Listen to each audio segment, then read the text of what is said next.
নমস্কার বন্ধুরা, টক ঝাল রান্নাবাটিতে আপনাদের স্বাগত। আজকে বানাচ্ছি পুঁই শাকের চচ্চড়ি। এটা বানানোর জন্য আমি কড়াইতে তেল দিয়ে তার মধ্যে দিয়ে দিলাম শুকনো লঙ্কা আর পাঁচফোড়ন, আর দিলাম কেটে রাখা আলু আর কুমড়োটা। সামান্য নুন দিয়ে এগুলোকে ভালো করে ভেজে নেব।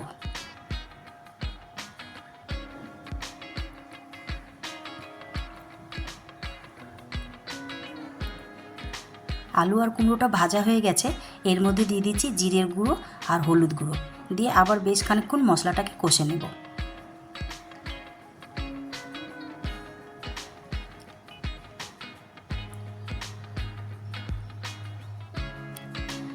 মশলাটা কষা হয়ে গেছে, এর মধ্যে দিয়ে দিচ্ছি কেটে রাখা পুঁই শাকগুলো।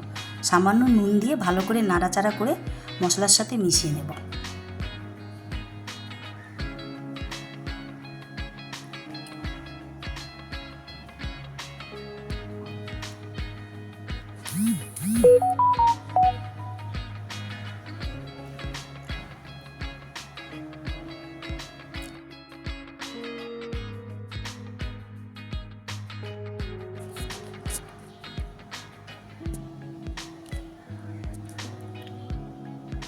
এবার এর মধ্যে দিয়ে দিচ্ছি কাঁচা লঙ্কা, দিয়ে আবার বেশ ভালো করে নাড়াচাড়া করে নিচ্ছি।